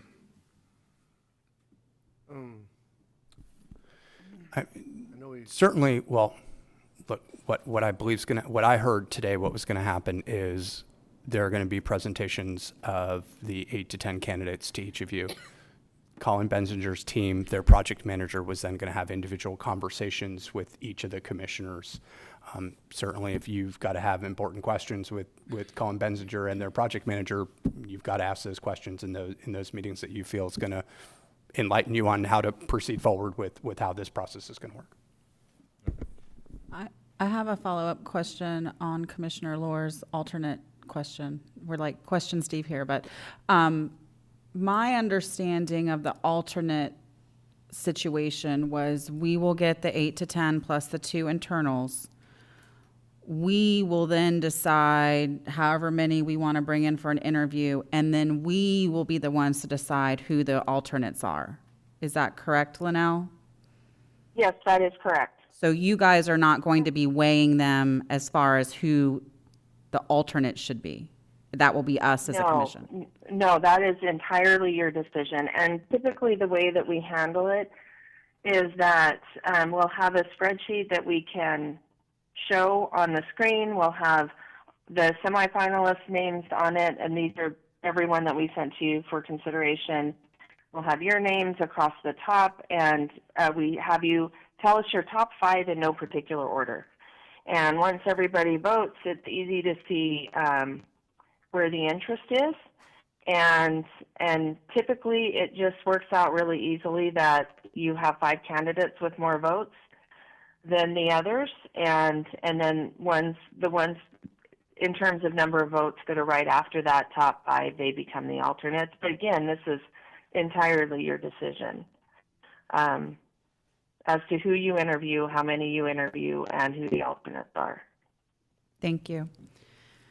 And then Dylan, as far as some of the applicants that have applied in St. Lucie County or have worked in other jurisdictions of which we may be familiar and have counterparts there that we interact with, nothing precludes us from calling them and doing our own quote-unquote reference check, similar to what like I would do if I was hiring somebody for Marsh Landing who may have worked with a friend at another restaurant. Yeah, I don't know of anything that would stop you from picking up the phone, or if you saw someone at a meeting and saying, hey, why'd you pick person A, or why didn't person B or C wasn't on their list or something? Yeah, I mean, certainly do that type of work on your own. There's nothing that stops you from asking those questions. Okay, thank you. Actually, that's what I was going to raise, because I would encourage that, because for hypothetically speaking, if a candidate was under DLE concern, interest, investigation, you would not know that, you would not have that revealed, you would not have that exposed by an HR or another reference or law enforcement itself. However, it does exist, and the outcome could be clear or the outcome could be devastating for us as a county if we were to be engaging in somebody who was a person of interest or concern. And I know this is an awkward moment to discuss, but it's very, very valid. And that's the type of information you will not receive if you push a couple of buttons and get a background check. A couple of things did come up in looking at the information that we got. And again, that's something that you might get if commissioners were able to speak with others as well. Sometimes it might be considered in your line of work as a grapevine, but actually in our line of work, it's a lifeline. And I believe that I appreciate that being raised. I also have seen quite a bit in the content, and I hope that your diligence is so exacting that you take the opportunity to do that very same thing. Not telling you what to do, we hired you, but by the same token, the information that is truly critical is not that easily on the shelf. It has to be found. Thank you. So what I assume is when we get this list of 8 to 10, our consultants have done all that background work. If you see someone on the list that you thought there was an issue in your personal meetings, by all means ask. If you see someone that you thought should have been on the list and wasn't, there may have been a background issue. By all means, please ask and make sure your questions are answered with regards to those types of issues. Because that's why they're doing those background checks and they're doing that due diligence, is so that when they meet with you guys, you understand why someone didn't or did make the list. Thank you, Counselor. If anything, just by this virtue of this discussion, I believe that we amplified our serious concern about backgrounds and validity, because they're not easily attained. Yep, I heard it loud and clear, and I hope everyone else did. Thank you. So what is the action item we're being asked to do today? Just to basically authorize staff to proceed with making the preparations for March 2nd and 3rd related to the interview process, approve it in concept, understanding, as the chair mentioned, that there will be some flexibility on the actual day of interview, but we just want to know that you're comfortable with us proceeding with the tour, making all the arrangements for that. It's not going to be a cheese reception with staff. It would be a lunch with staff after the tour, with the reception for the evening for the public. We would take the steps to prepare that for the IG and just let us proceed in doing the work leading up to this 2-day event. Okay. Well, and I'm assuming that's something we need to vote on and we need a motion. So I feel like my questions have been answered as far as the interview process and the number of applications and how that's going to work. Understanding it's a bit fluid. I understand the timeline that you described, which I have no problem with, Mr. Chair, so I'd be happy to move approval to move forward with that. I'll second it. that. Mr. Chair, I have another question. And Commissioner Adams mentioned the numbers. We have to agree, this body has to agree on the number of applicants, and that's going to be discussed on the 21st. So I think an action item today is to decide that number, because we're not going to have another meeting until the 21st. I was under the impression we were going to get 8 to 10 from Colin plus 12, or plus 2 internals, which would bring us to 10 to 12 applications that we would receive on Monday. So my motion kind of included that number based on the answers to the questions earlier from them. I would agree with that, and I think that we'll be able to, I think we will have to discuss that at the time. This was what Commissioner Adams said and what she asked. We're just, this motion is to have staff move forward with the process to arrange everything. You know, we've got public notices that got to go out. They've got to make arrangements for food and stuff like that. Right. And before we include the motion, I would also tell you that it looks like the only expenses, and Suzanne, correct me if I'm wrong, are reimbursement for any travel, provide hotel accommodations for up to 3 nights, and then whatever refreshments and stuff and hors d'oeuvres and things we have for the 2 lunches and the social that night at the IG Center. Yeah. So, I mean, I think we're doing this on pretty much bare bones, so I'm pretty happy with it. So It would be standard travel expenses under our travel policy that would extend to an employee. It would be the same type of reimbursement. And Commissioner.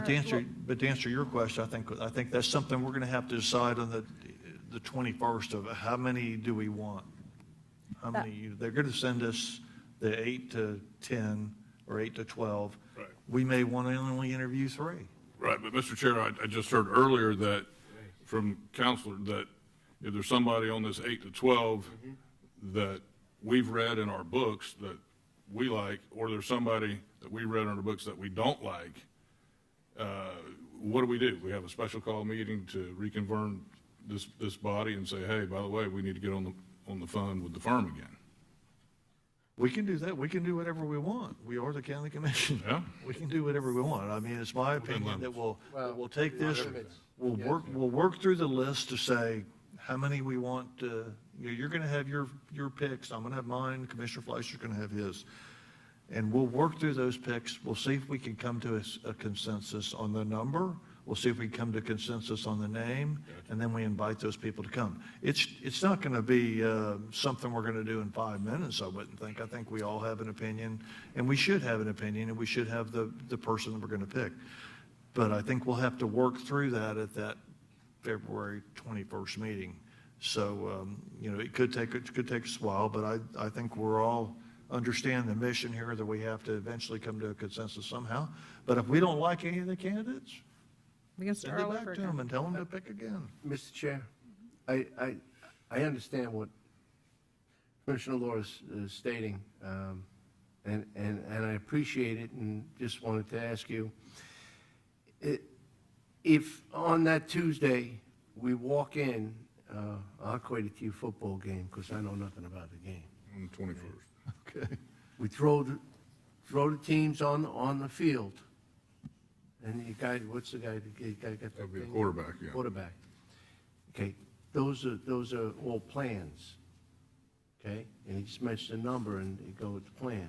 Well, we're going onto a field, not knowing the amount of players we have, not knowing, maybe one of the commissioners have a golden nugget for one of those applicants. Maybe Collins last minute has for the same thing. The numbers change.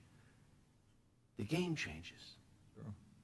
So if that's the case, I feel that without a game plan that's finite, what we should do is have not on Tuesday, have the meeting on Tuesday, and we can work it, but have a special call meeting so that we can So we can just do this? somehow, yes. I don't necessarily have a problem with that. Because by that time, something may have come up. Things have come up for people in this book already.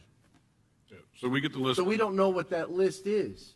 When that list comes, may very well be that there is something existing on one of those applicants already. So the numbers will change. So I don't want to go into the game knowing that, well, it actually might be 7. Yeah, that's serious, by the way. So what do you guys want to do? You want to interview everybody that's in the book? I'm No, unsure not as to, I don't know what you're proposing. I don't understand what you're This was a painful saying. weekend. No, I got it. I know. What is it that you want to see happen? I guess, like, I need some kind of clear direction of what you're asking for, because I'm not understanding. I feel like we're having 7 different conversations about the same subject, and I don't know what any of them are at this Chair, point. maybe I can help. So on the 13th, we're going to receive a certain amount from the firm. We can't communicate with each other till the 21st. And that's decision day. That's the trim down day. So if there's somebody that we felt that we read about should not be on the list or should be on the list, how do we get that person either removed or added by the 21st? We have that discussion on the 21st, and if you don't like them because they have some black mark on their record, whatever that may be, we just don't vote for them in the top 5 and they fall away. If there's somebody that's in the list that we want to add, then we talk to Colin on the 21st and ask to have certain other people included. I mean, I'm pretty sure that's what St. Lucie did. I'm pretty sure that's what many other people have done. It's not, we control the time frame of the process. So if on the 21st, we're not ready at that point to extend offers for interviews, then we can have another meeting. We can extend the time frame. I mean, I feel like we're in the weeds at this point, but we got to get something whittled down to even see if this is going to be an issue and start getting applications to review, because as you guys just said, nobody wants to review and interview all 50 applicants that we have. And if we don't have somebody whittle it down for us, we're going to be in a 2-week special call meeting trying to bicker with each other on who we like and who we don't like off of all 50. Personally, somebody's got to start making a decision, and we hired them to vet them and give us their top choices. I feel like they're going to give us 12. I'm pretty sure Linnell is listening and is hearing that we would like more opportunities to review rather than less, or more resumes to review rather than less. So I'm confident we'll end up with 10 plus the 2 internals. And unless there's just, as Commissioner Flesher stated earlier, there's only 10 viable candidates in there plus the 2 internals. But, you know, we gotta move it forward at some point and give staff direction to start making some arrangements, so if and when we do decide who we want to interview, we can pull the trigger. Otherwise, we're going to be another month behind while they try to make travel or set up the process for those applicants to come in under travel arrangements, if there's anybody that needs to be flown in. It's very possible on the 13th, we get the applications, we all read through them, and we decide there's only 3 people that are even worth extending an offer for, and we'll have that discussion on the 21st. Or we all have the whole list of 50. There's somebody in there that we all really like that they missed, and we pull them out of, the backfield, to use Commissioner Fletcher's analogy of football. We, pull them out of the 14th round of the draft and put them in the first. I mean, but we got to move it forward at some point. And I think that this is a fluid process. We can always make changes on the 21st. It is. I would just sum this up. Mr. Fletcher, I agree, and I agree with Commissioner Adams. This is a fluid process, and it is like a game. I think we need to stick to the game plan right now. We're only in the first quarter. If we're getting down to the third quarter and we're getting behind in the game, then we may have to, get somebody off the bench, change the quarterback or something, and in other words, get a new person in the game, a new person in the mix. So I think that's possible. But I think right now, let's stick to the current game plan. Let's vet this out on the 21st, and then we'll move forward. But let's see. We got to get the list on the 13th first, and then we'll vet it out on the 21st. I'm with you. Our citizens deserve the MVP, and I think we're going to find that MVP. But in order to get there, there might be some bumps in the road. It'll all be done in one day. Right. Not on the, let's go to not on the motion. Are we done discussing this, or what did you just ask me? I'm sorry. That's fine. I just want it to be a clearer day for selection process as opposed to. Everybody's clear on this. I don't think anything's Yes, set in bumps. stone. What we do need to I think we're very clear. I did second the Wait, so motion. let me finish. What we do need to set in stone is so Suzanne and staff can move forward with the process. Okay. That's what we need to do. And then we can do it. I think we can talk about it on the 21st if we're here all day. I mean, I think, we just need to make sure that we do it then. And then we can drop back and punt if we have to, or we can kick a field goal. You're going to provide a light lunch? Sure, Okay. absolutely. All right, so I have a Lunch. motion by Commissioner Adams, second by myself. Anybody from the public wish to comment on the motion? Yes. Seeing none, all those in favor signify by saying aye. Aye. Any opposed? Motion passes 5-0. All right, you want to take a quick break? Or is everybody good? Okay. Let's move on to 12F, Office of Management and Budget. 12F1, 2023-2024 Budget Workshop Hearing Schedule. Ms. Daniels, all yours. Good morning, Commissioners. Kristen Daniels, Budget Director. Before you today are the fiscal year 23-24 proposed budget workshop and hearing dates. Staff is proposing the budget workshop be held on Wednesday, July 12th, with Thursday, July 13th being reserved if a second day is needed for the process. Staff is also proposing the preliminary budget hearing be held on Wednesday, September 13th, with the final being held on the following Wednesday, September 20th. And this follows the same schedule as we had last year, just every day is one day prior this year. So that's all I have. If you have any questions. Commissioners, any questions, staff? I'd be happy to move approval if that's what you need. Second it. All right, I have I already did that. Motion by Commissioner Adams, second by Commissioner Moss. Any further questions or discussions? No. All right, Commissioner Lloyd, it'll be your first time. It's a big day. So just be ready. That's all I can tell you. Looking forward to it, Mr. Chair. Okay. You guys, special responsibility. Anybody from the public wish to comment on the motion? Seeing none, Commissioners, all in favor signify by saying aye. Aye. Any opposed? Hearing none, that motion passes 5-0. Thank you, Kristen. Number 13, County Attorney's Matters. Authorization to proceed with foreclosures on code enforcement cases 201-405-0077, Collins, and 2021-090105 Page. I assume you wanted to turn it over to your co-counsel. Ms. Prado, welcome. Good morning, Commissioners. How are you? So this morning I bring to you two new cases that are being proposed for foreclosure. Both of these cases have already been heard by the Code Enforcement Board. So I will start with the first. The first property is located at 356 18th Avenue, Vero Beach, Florida.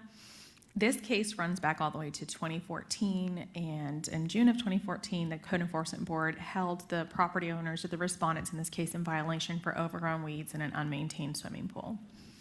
And then subsequently, the next month in July 2014, the Code Enforcement Board had a compliance hearing, found the respondents were not in compliance, and issued a $100 per day fine.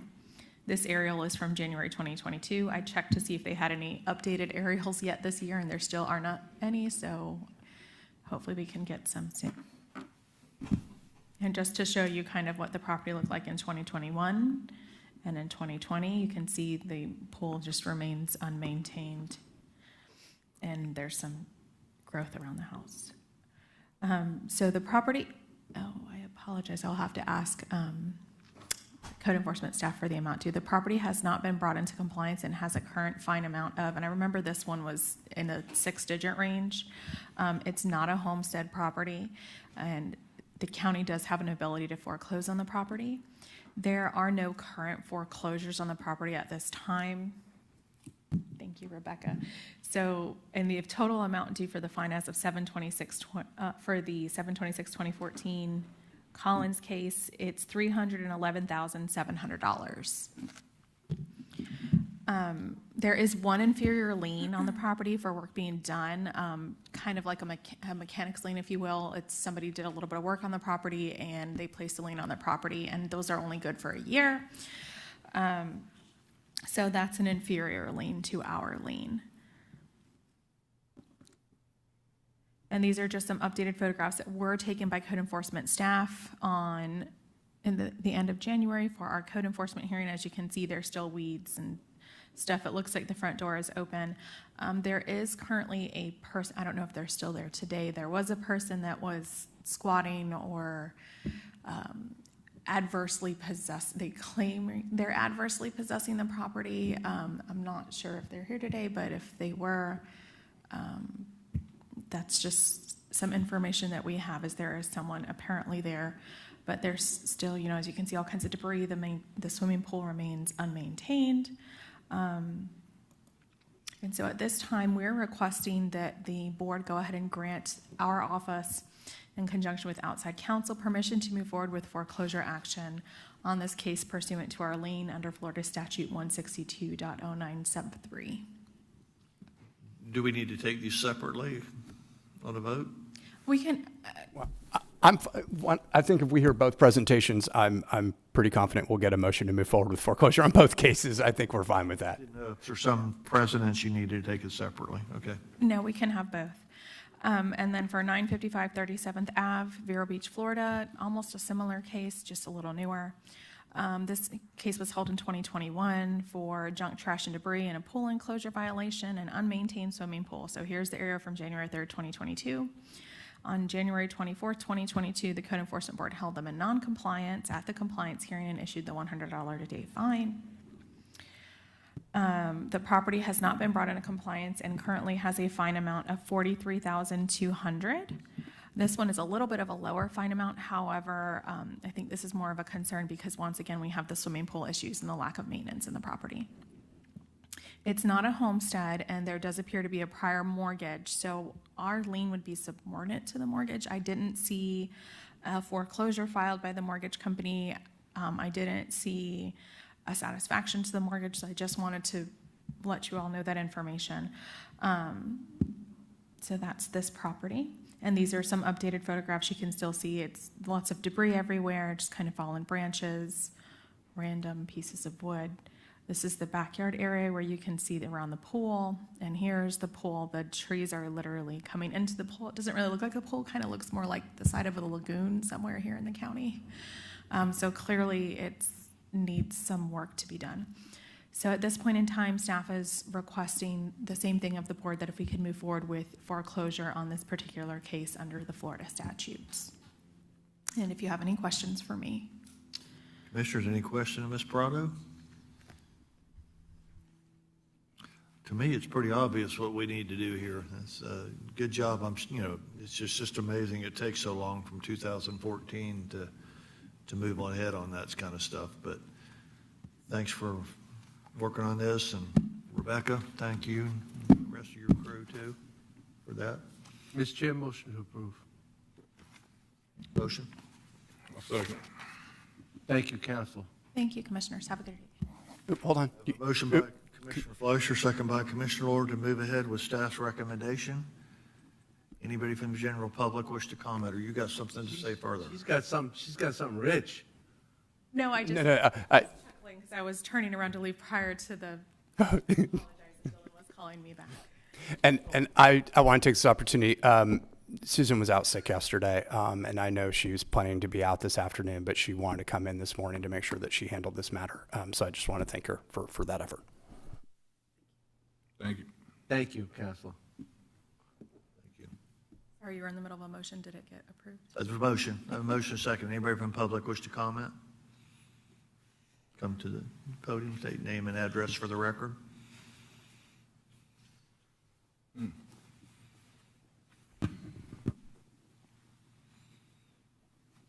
Morning. My name is Jan Spofford. I live at 366 18th Avenue, right next door to the first property, the Collins property that was discussed.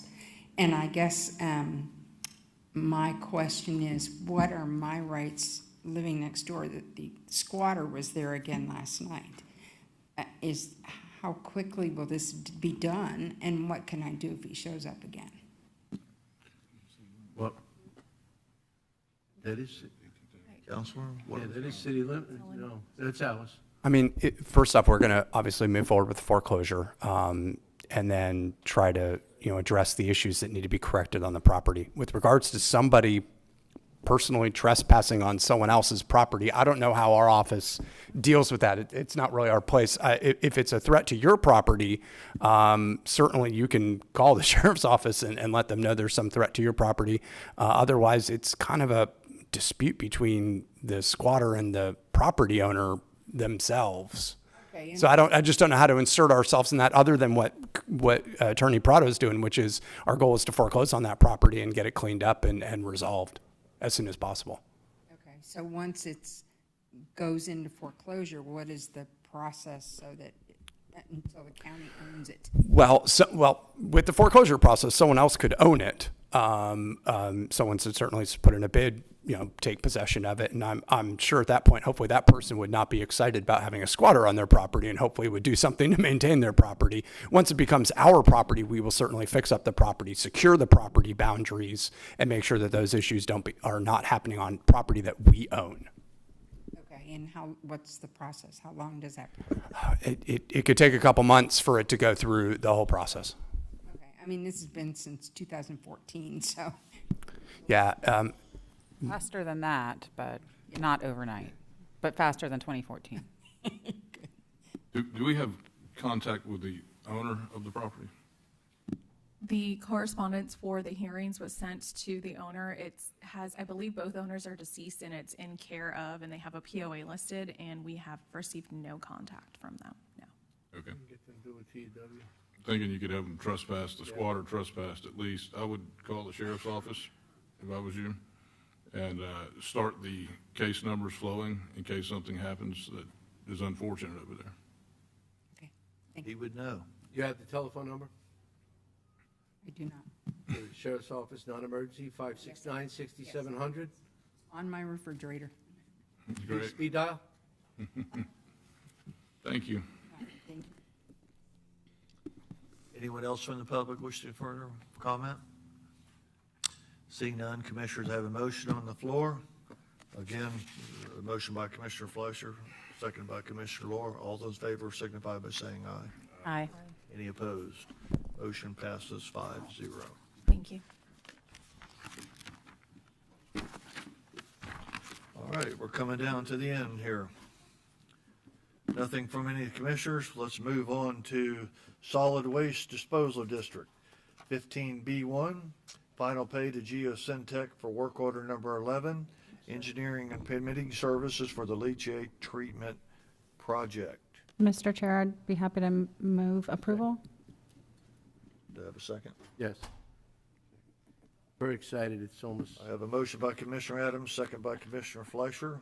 less than a year, and we're addressing the leachate that we were committed to address. And we're right at the edge now. It was just a year ago. Any Anybody got any comments to staff while he's standing up there? Yeah. Commissioner Himanshu Mehta, Managing Director, Solid Waste Disposal District. I just want to take a quick opportunity to just throw a date out there that we're wrapping up the construction of this leachate evaporator project, and we're looking at a potential ribbon cutting sometime in April of this year. So I just want to throw that out. As it gets closer, I will work with the county administrator to hopefully get your schedules lined up to attend the ribbon cutting ceremony. I look forward to a leachate ribbon cutting. It will be the first I have ever attended, and hopefully the last, but I look forward to it. Well, it'll be definitely the first for leachate. Yeah. And when we mentioned that word, that was a media concern, and it became commonplace to discuss. What about that leachate? Hopefully there'll be no We're samples. going to have a ceremony and a ribbon cutting for leachate. Fantastic. Great job. Thank you.